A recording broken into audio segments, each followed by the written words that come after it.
The more you get out, the more experiences you have.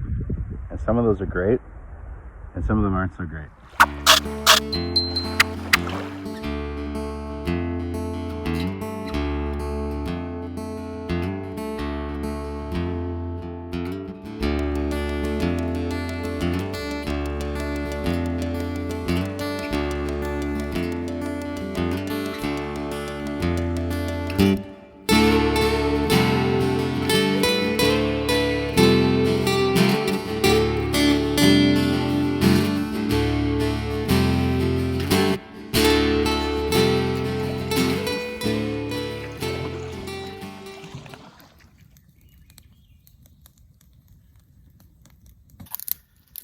Okay, so I swear I did not know that the access point, Magnatowan Lake, was actually on Magnatowan Lake.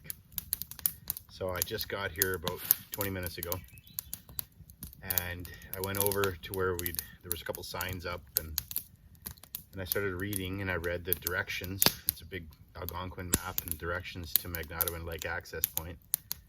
It says drive from Kearney, 20K here, 20K there, and then come into the parking lot, and you're in the northwest corner of the lake. So I had booked Magnatowan Lake for tonight and Daisy for tomorrow night, which is south off of Hambone, which Hambone is the lake just before Ralph Bice. So I've done Ralph Bice before, and I knew it was a couple lakes to get in before you get to Ralph Bice. But I swear there was like a little lake, then Magnatowan, then Hambone, then Ralph Bice. So anyways, I rolled up, and I literally drove up to the access point, which is also the lake that I'm camped on for tonight. I got here at 8. It's about 8:45 right now, and I thought, you know what? Why load up my gear and go look for a spot? Because this lake is full. I booked it obviously before it was full, but it's full now. So why go drive out or boat out only to find that one of these spots that's in the parking lot is the only one left. So what I did was I just pulled the Jeep back into the site, and I'm essentially backcountry car camping in Algonquin right now. So I'm going to sleep in, and then I'm going to get up in the morning. I'll load everything up. I'll change my parking spot, and then I'll be off to Hambone, and then south of Hambone off to Daisy.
So this is hot dog number 2. My wifey packed me a beautiful little snack set. She knows how I love my my snack situation, and so I figure I'm gonna eat the stuff that she made me now before it goes all crappy and junky, getting kicked around for the next 2 days. So hot dogs over a fire it is. And this is my first solo trip, so I'm super embarrassed to say that I have forgot my handsaw, and That's usually the one thing I always bring, because I sort of, well, hey, I'm an arborist. I love working with the firewood and sort of using that as my gifting to the group whenever we go out, and I'm just happy to cut firewood. I did bring a hatchet, so I mean, I'm breaking up this little stuff here, but it burns in like 10 minutes. So Woodsman's Finest, Max, he taught me a trick. One, two, three. Right. There you go, firewood. If you grab a log and you press it in between two trees and then you walk, you can break the log into manageable pieces. So I think I'm gonna have a lot of long fires on this trip, but already, you know, I rolled up and I thought better grab my handsaw, cut up some firewood here, and fortunately there's lots of dead stuff here. But wow, what else have I forgotten on this trip? So when I booked this trip, this being my first solo, I was actually really looking forward to it, and just sort of trying something by myself, and then as the days led up to it, I was less and less looking forward to this trip, and I think the loneliness. I don't feel super lonely right now because I can see cars in a parking lot, but I got all day tomorrow night, and half of Sunday. And when I go on these trips normally, I usually duck away and I have a nap and just some time to myself. I can be a little bit of a recluse that way, but doing stuff just by myself, I guess I'm gonna have to fill the time with fishing. I am kind of looking forward to that, but you know, of all the trips that I've gone on in Ontario and Algonquin, as far as firsts, really wasn't too excited about this one. And not that I don't want to be here, but I don't think I want to be here by myself. So we'll see how it goes. That's just my thoughts and trepidation, you know, as I was driving up here. You know, what's it going to be like by myself? I guess I kind of feel like I'm talking to you guys right now, and I know David's going to be going over this film, and he's going to know this trip better than I do. But yeah, I'm not sure how I'm going to do with the loneliness.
Okay. The more you get out, the more experiences you have. And some of those are great, and some of them aren't so great. But I'm just finished the portage from Pond, which is like a little piece off of Hambone, to Daisy. And you can see I'm here standing on a dock. I don't normally put into a canoe off of a dock. And so I thought I'd just go right over there and I just walked the boat in. And I stepped a foot off of the water, thinking that the dark soil that I'm looking at is soil, and it's all boggy peat moss. And I sunk, basically holding the canoe with one hand from floating away in this boggy mess, which I never would have got back. And the backpack keeping me afloat. And this is why we put our sleeping bags and pillows and clothing in dry sacks in a sleeping bag or in a backpack, because the bottom half of the backpack is soaked, including the tent. But I'll set that up and I'll let that dry out. It's maybe 11 o'clock right now and there's lots of sun. But yeah, my sleeping bag and my clothing are all in dry bags, so I'm assuming they're okay right now. The backpack pretty much kept me afloat. Otherwise I would have, who knows how far I would have sunk down, because I had mud up in places where mud shouldn't be. So anyways, I just took everything off, rinsed it, got it hanging right now. I was right down to nude here, no pics. Right down to nude on this dock, and trying to get all my clothes cleaned up. And then I guess when I get back to camp, I'll go for a swim.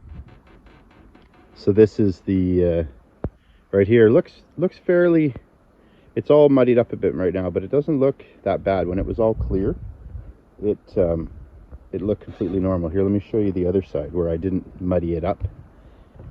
So yeah, it looks solid enough. I stepped in, and sometimes maybe, you know, sometimes you sink a foot. Well, I sunk past my waist. Thank the Lord these iPhones are waterproof. And the boat wanted to go off from there. It wanted to go away. I'm assuming this whole thing is a peat moss bog. But yeah, just thankful that that it didn't get worse by myself here, and could have been ugly. All right, so I've been looking for almost an hour for a spot here on Daisy. I found one just as you come in through a tiny little boggy river, and then you get out into the big open area. Across the other side was one, and it had just a sheer rock face for a put in, and I'm not interested in that. And then I went to one near it, and it was kind of rocky, but it would have been okay. And then there was people at it. And now we just had that storm. You can probably see the clouds in the background. We just had a storm come through, and it rained and was pretty windy. So I just had to turn the boat around and put it into the waves. And I've crossed the other side of the lake. And now it's calmed down again. And I'm just looking now for any spots over on the, I guess it would be the west side of Daisy.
20 minutes of burning little pieces of wood. I've got boiled up and cooked couple noodles.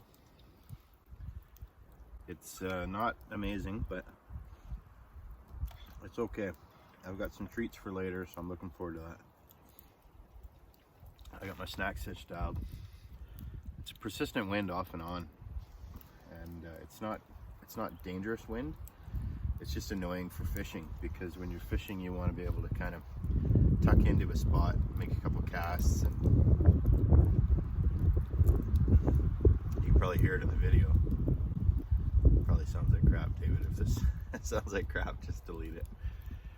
So I'm thinking of going for a fish either later tonight. Tomorrow the weather was supposed to be really nice, sunny and calm, so I might just fish in the morning and fish on my way out. I kind of was hoping to catch a fish tonight and actually cook it and use that fish fry that I have, and just sort of try some new things. But I gotta say, this, you know, I'm going through the motions here, and I set up the tent and found a spot and got a fire going and collected some fire, but there's no excitement to any of it. It's lonely, obviously. Being by yourself, it means you're alone, but yeah, I wouldn't, there's the wind again. I definitely have no desire to do this again, and I certainly have no desire to do a longer solo trip. And I'm not knocking anyone that really enjoys them, but I have nobody I want to get away from. In fact, I feel like I don't spend enough time with everyone that's in my life. So why would I want to do this by myself when I could do it with my kids or my wife, my brother-in-law, his kids, you know, family? Why would I want to do this by myself? I'm not trying to get away from anyone, and it's possible that the guys that really love to solo, maybe they just have such a hectic life and work is so crazy that they just need that aloneness to recharge.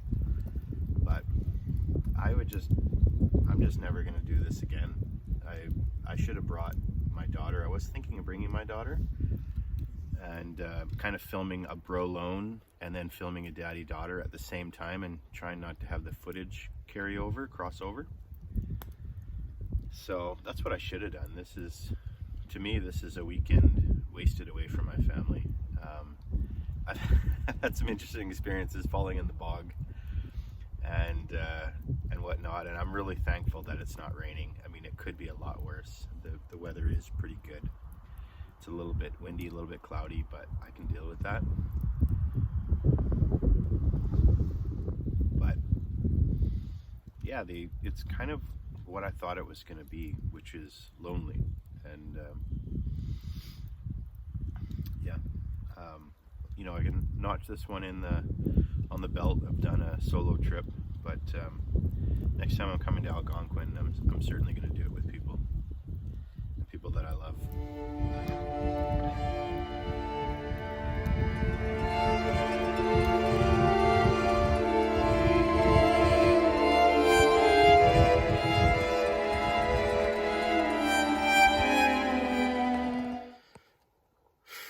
All right.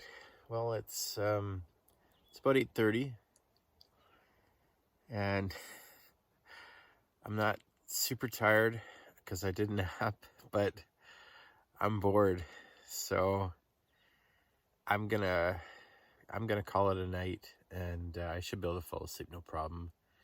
Probably gonna be up at 5 in the morning, but it's okay. It was a beautiful day. It actually ended up being pretty sunny right now. Still a little bit of a breeze, which is nice, keeps the bugs away. But I did a bit of fishing. I put a lure on and did a bit of casting from the shore, but no go. But anyways, I'm just gonna get some socks on, get into my sleeping bag, and I'm gonna see if I can't fall asleep here. And yeah, I get up in the morning. I'm gonna get a nice little breakfast going, some porridge, and I'm gonna use my cook set for that. And then I'm gonna do a final tear down, and then I don't want to, if it's real nice, which I think it's going to be, I'm just going to take my time paddling out. I just opened up my maps on my phone to see where I'm at.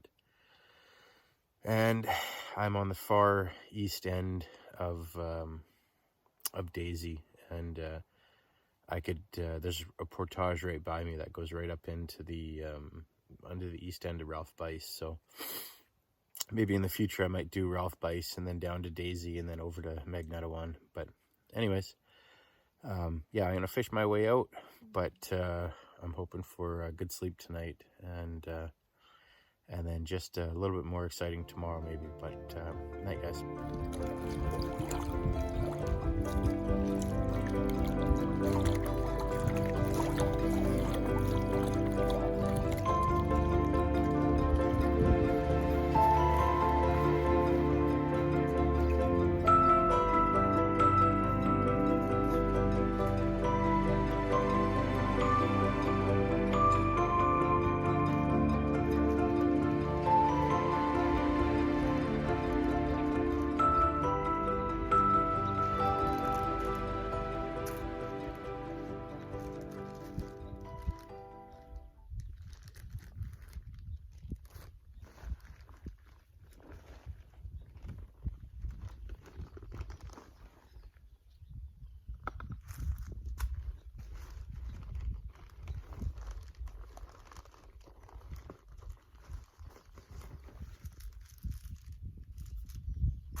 Gotta be just right.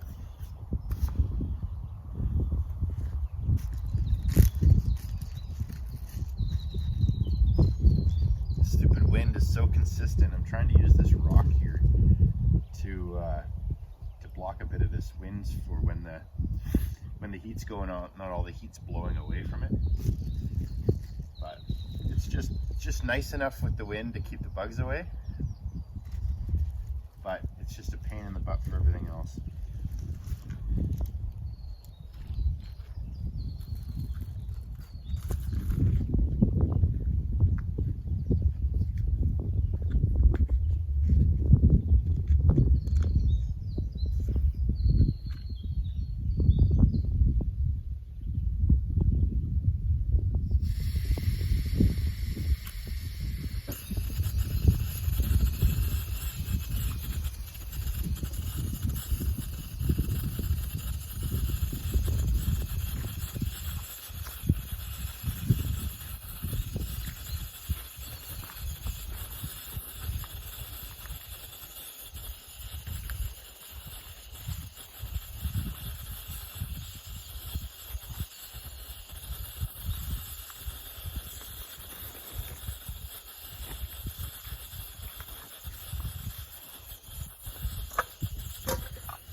All right, we've got it to a boil. I'm going to stay in front of it here to be the windshield. Boiling beautifully. I'm going to kill this.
Yeah, that was worth it.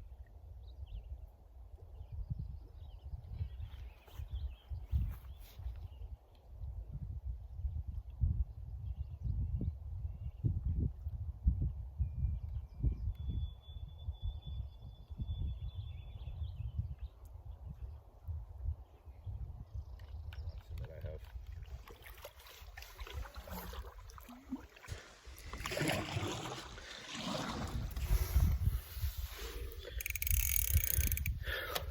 So I just left my site and it's beautiful right now, so I thought I'd troll, and then I feel a little bit of a resistance, and then all of a sudden I reel in and it's like my line has twisted over itself like a million times. And even when I cut that line off and I pull new line through, it still just immediately starts to twist. It's really, really weird. It must be the way the lure, the action of the lure in the lake. But I've got my stuff put away, my fishing stuff. So it means I'd have to go land somewhere, put in and get this sorted, or I can stick with this lure that I have and try it one more time and see if I can let out enough line that all of the twisted line will be let out.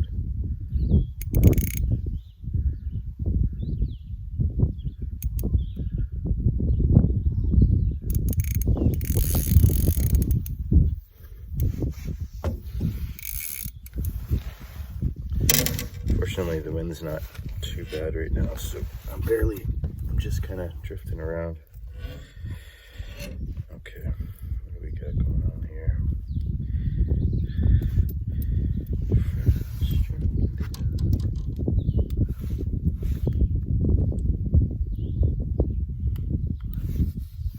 careful with my teeth. One of my front teeth is fake. I can't be too hard with it.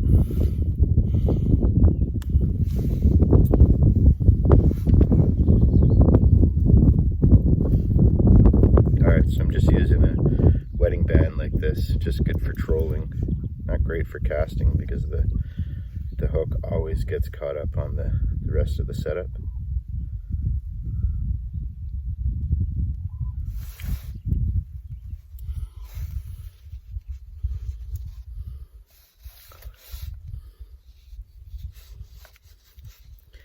And the knot I like to tie was the only knot that was ever shown me, which is it's a fisherman's knot, but it's 7. It's a 7 fisherman. So I go over 7 times. 6, it could be 8, could be 9, really doesn't matter, but 7 times. And then I go back through the tiny little hole right back at the lure. That's the hardest part. Get it with my teeth. Get there.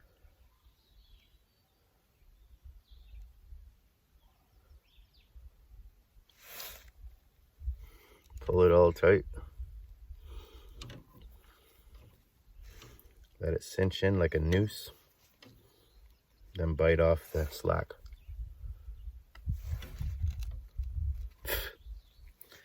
All right, that's what I'm dealing with right now. I'm gonna put it back out in the water. And if it gives me any heartache at all, I'm gonna quit. Because that's what quitters do.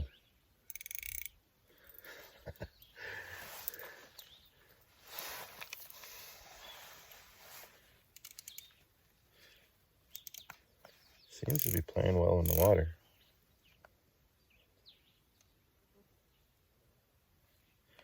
All right, I'm not gonna let a ton of line out.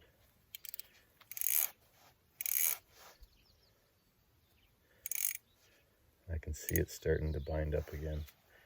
I'm just gonna slowly let out the bad line.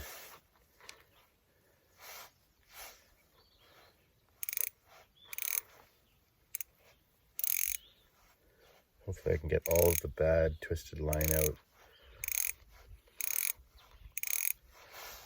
It's a beautiful day though. It's like just a little bit of wind and pure sun and literally pure blue sky, but not super hot. Maybe like, feels like maybe 20 degrees right now.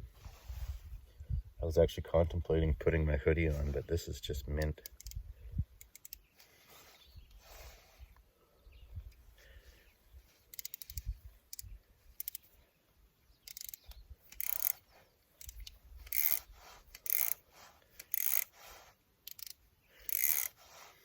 I was saying to myself yesterday, I really want to get a nice fishing rod. And then I was like, yeah, but you keep breaking these cheap ones. Why would you break a nice one?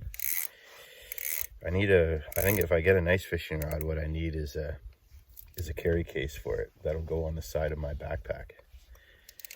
That way, you know, it's like a hard shell case for it. And then get a rod that'll break down in half. Put it in a hard shell case. And then I'd be good. But otherwise, I kind of like these cheaper rods because it won't break my heart if I break it.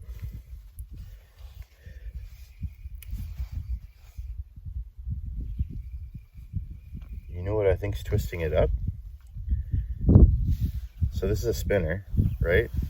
So that guy right there, when it gets any resistance, it goes straight out and spins all the way around. I feel like it might be catching and turning the line with it. And that would be turning my line in like 1,000,000 times over. Maybe that's what's going on.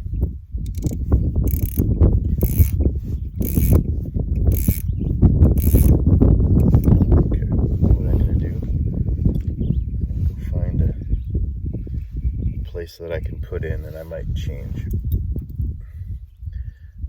my setup. I just gotta go for something simple so I can get you guys some fishing footage. It's gonna be catch and release because I'm on my way back, but all right, here we go. All right, I found a little inlet here, and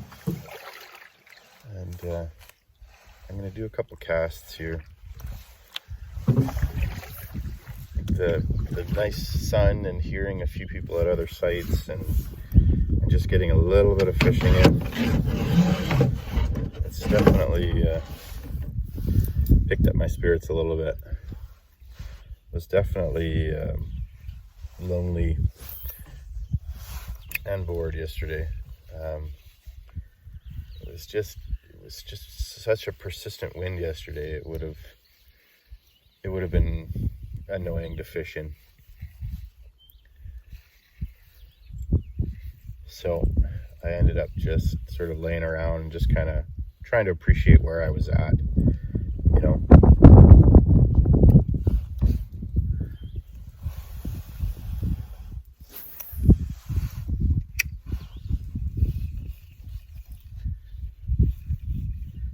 A couple of guys that I paddled in, I ran into some guys just at the portage from Magnetawan to Hambone, and there was a couple of young guys, probably like early to mid 20s. They really looked like they knew what they were doing. They had like a really old aluminum canoe with like custom built-in seats and like really cushioned seats, and they had like the floaty, what do you call on the outside of the gunnels there, they had like the foam so you could kind of bang up against anything, and they had all the gear, and they had their portaging down.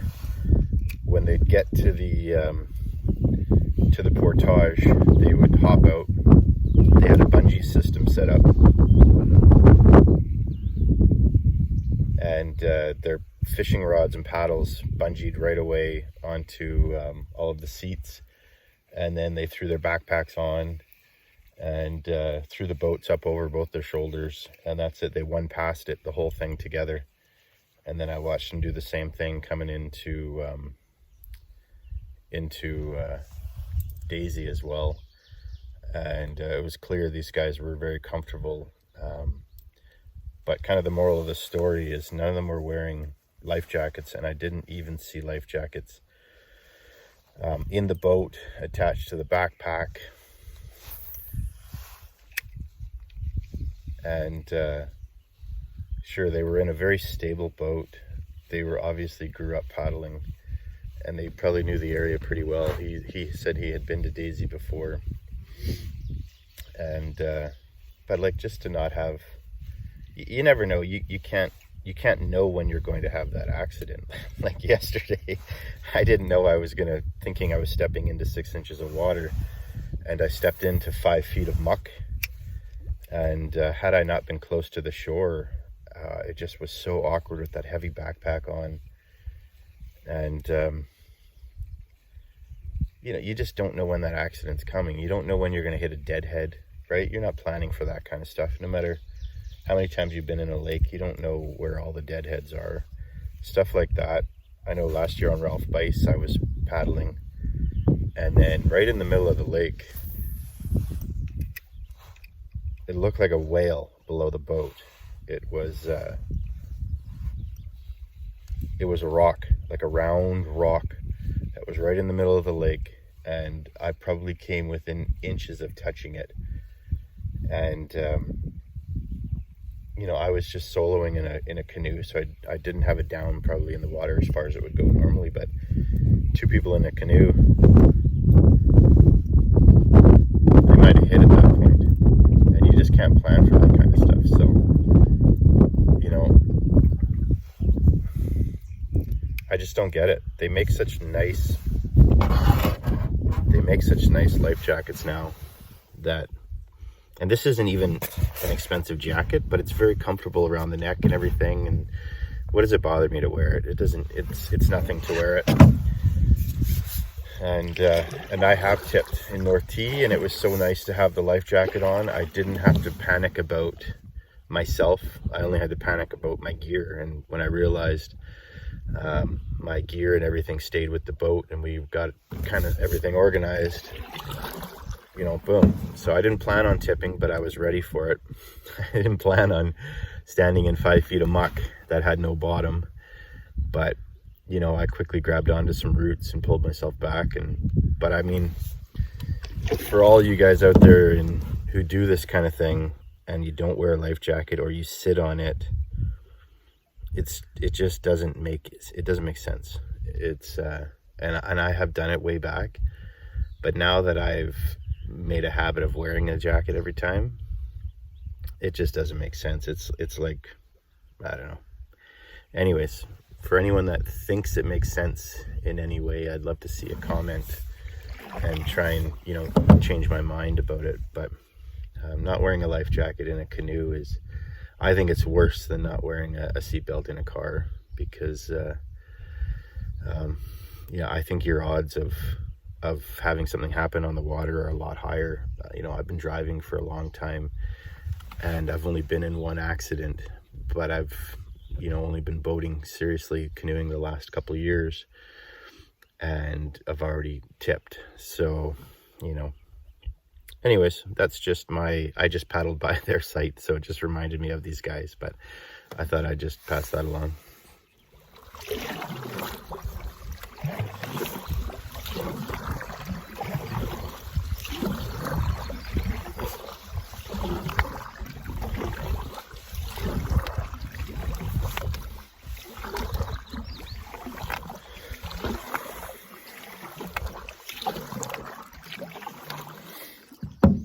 Oh, it's just a perfect day out. It's like, there's almost no wind now, and it's sunny, but it's not muggy. It's just a little bit of a breeze. It's just keeping the bugs at bay. And so I'm soloing right now in our 15-foot Algonquin Swift. It's a carbon fiber, it's a tandem, but I got it flipped around, and then I've got my backpack and a big dry sack of water in the front for ballast. This is the first time that I have tripped solo in this boat. I have paddled it a few times on some little rivers, and it doesn't have any keels. I have a cheap little 14-foot Watson, and it's just like this little $600 tops brand new canoe. I bought it for $200. It's probably 25 years old, and it's got the triple keel on the bottom. And I just find that it just tracks so nice. That extra foot, it's a 14-foot, so that extra foot shorter, I can just kind of dipsy doodle my way in. And I get why Swift and other boats, they don't have the keels, because when you have the keels, your boat doesn't, when you have keels, your boat doesn't maneuver as quickly, right? Because it's got that drag on the bottom. But it's totally irrelevant to me whether I can move the boat quickly or not. I'm on bigger lakes, and I'm not going down rivers and where I would need to make really quick little moves. So this boat is certainly not a lot nicer on the portages. I mean, it's like maybe 32 pounds, 35 pounds tops, being a carbon fiber and a 15-footer. And I'm getting used to it. You know, double blading gives you so much control anyways. So I'm able to correct quite a bit. There was quite a bit of wind yesterday. And I find, even with my ballast up front, if I get up on my knees like this to where I'm more center to the boat, and then there's less weight down on this seat, the actual wind behind me will start to move the boat around. And then when I sit down, if the wind is coming at me, because the boat will be a little bit up high out of the water a bit, then it acts like a weather vane up there and it gets blown around. And like I said, I can, for the most part, I can correct with harder strokes on one side or another, or I can do 2 strokes and then 1, or sometimes I'll put more blade out further on one side, the side that I need to correct more on. So the double blading makes up for a lot of that, and I can see why everyone's doing it now. And then just the speed alone, it's just so much faster. But as far as, you know, if I was thinking of turning this into a solo, I don't think I'm going to do that. The effort it would take to put that seat in, not a kayak seat, but a proper sit on top seat. I've bought one for it, but I don't think I'm going to do the conversion. I don't think this is the boat to solo in per se. I mean, to make it a dedicated solo, like I can do what I'm doing right now and I can solo in it. And I went into some good waves yesterday and I felt great. It feels, this Algonquin is a very stable boat. It's a lot like the Prospector. But I think I'm going to keep it tandem for my wife and my kids and that type of thing. It's not a great tandem boat for the bros because it's not that big of a boat and we're pretty big guys. But yeah, I think I'm just going to keep this like this. I think I'm probably, I do really enjoy that little Watson that I have with the 14 footer. It's got to be 20 pounds heavier than this boat, but that's okay. I've never been accused of being weak, but I think I can handle that. I really like the keels. The boat just tracks so nice. When you want to put it somewhere, it tracks right where you want it to go. It doesn't have quite a high, it doesn't quite sit quite as high out of the water. The gunnels aren't quite as far away from the water as it is in the Swift. So the bigger waves tend to almost splash into that boat. But yeah, so far soloing this Swift, the good part is it's amazing on portages. It's so light on portages. And this boat is very stable, so I feel great in it. I'm just not going to convert it into a solo. I don't think I want to put that effort into it and take a tandem away from my family. I think the solo that I'll get is what a lot of people are doing. I think it's what David is going to do, and it's getting that Prospector in the 14 and then just doing it upright, just having it solo right from the start. And then your seat already comes in the right spot with the right, the right weight and everything like that. And the new boats, they have the tumble homes, so the gunnels come in close to you so you can paddle nicely, but the boat is still quite wide underneath the gunnels. So this boat doesn't have tumble homes, so I would never be able to put a kayak seat in it and paddle properly. So I think I'm going to keep this boat tandem and feel comfortable soloing at any time. But I think if I was going to do a trip with the family, I'd probably throw the wife and kids in this boat, and I think I would solo the little 14 Watson that I have. Okay, so we've actually got a beaver dam. I didn't film it on the way in because it was just too stressful to try and think about getting over a beaver dam. But actually, it just reminds me, I forgot my fishing rod back at this launch. We're almost at the put in or put out to portage to I don't know, Little Hobo or whatever it's called. But hopefully, I don't have the greatest height here, and that the dry bag's kind of in the way. But I'm going to see what comes of this footage right here. I'm going to take kind of a run at it. And then I'm going to get hung up about halfway, and then I kind of just got to shimmy shake the boat forward.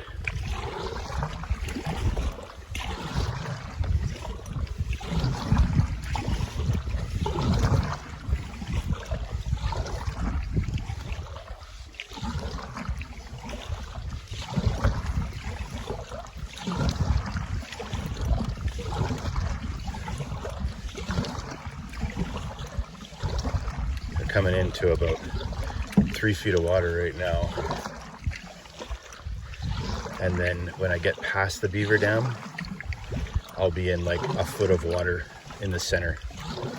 So this is the high water area. If it was later on in the season, it wouldn't be going this way.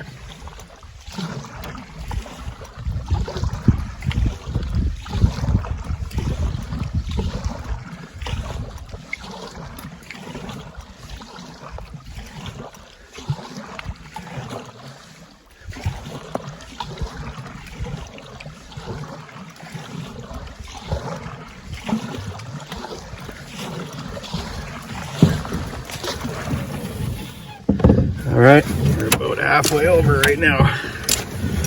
I'm just kind of pumping this thing forward.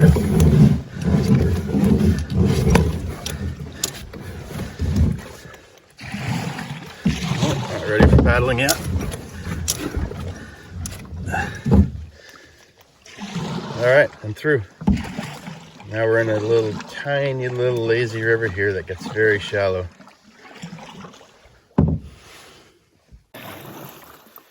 Okay, I am on pond, which is basically connected to Hambone by a high water portage.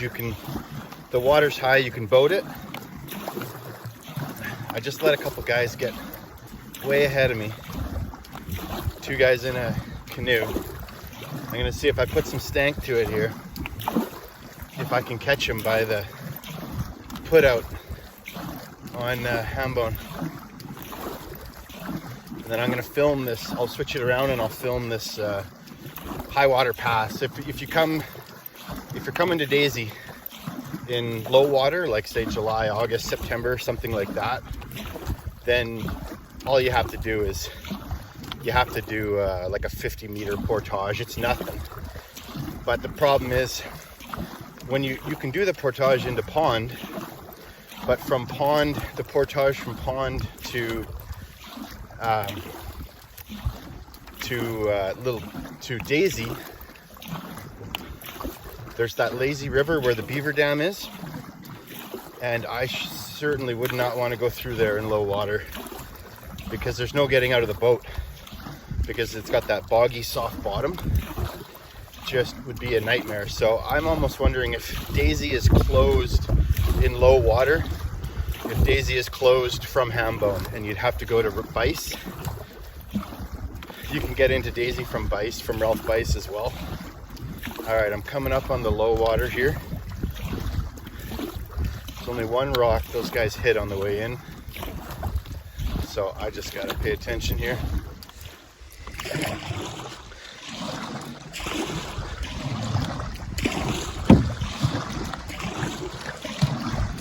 So you can see the portage sign right there.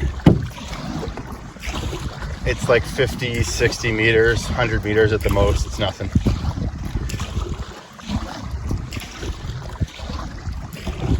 But if the water's high here, you're good at this high water pass. And what you got to watch out for is rocks. So by that beaver dam, nasty bog, nasty. You'd never be able to get out of your boat if you got high centered.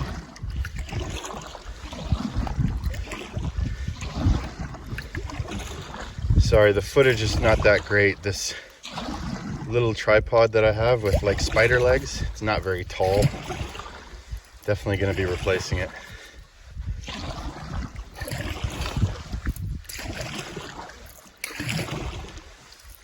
All right, I'm halfway through already. There's a little rocky. Missed it. You can see those are the guys up there I'm trying to catch. Okay, I just gotta pay attention here.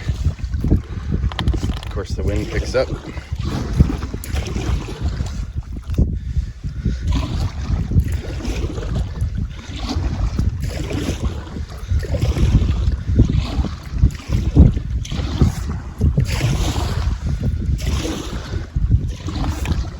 Oh, still got rocks here.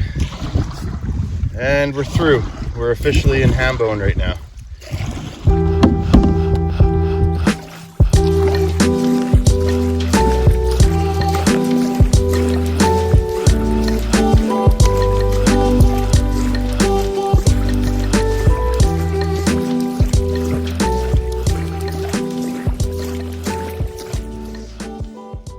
All right, we're on Hambone. We're just coming up dead ahead there.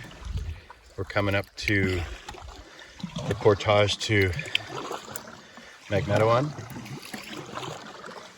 and just loading up this boat on the last portage, I laid my backpack flat because I wanted to have the camera to have a better view, and the boat feels so much more stable and it feels like it's tracking better right now. I got a 70 liter, it's very heavy, and I had it kind of up and propped up against the bow seat. And I don't know if it was the center of gravity was just up high or if it was that and catching the wind as well. But, you know, obviously duh, you should load your canoe as low as possible. So I've got the big 70 liter. It's gotta be, geez, it's gotta be 40 pounds at least. With the tent, maybe 50. And I got it nice and low, and just the boat feels so much better. So I take back a little bit of what I said about the tracking on this boat, but still at the same time, this is not the kind of boat where the stern paddler can be inexperienced, because the wind really treats this thing like a weather vane and kind of wants to straighten it out in the wind. So it takes a lot of correction, both forward paddling and some J strokes, and just a few different tricks and techniques to keep this baby straight. You're kind of always thinking, especially in that tighter stuff, in those little rivers where you're going from 1 foot to 4 inches of water, and then the wind wants to kind of kick you over sideways like you're sort of fishtailing. But anyways, let's go see if I got the right portage.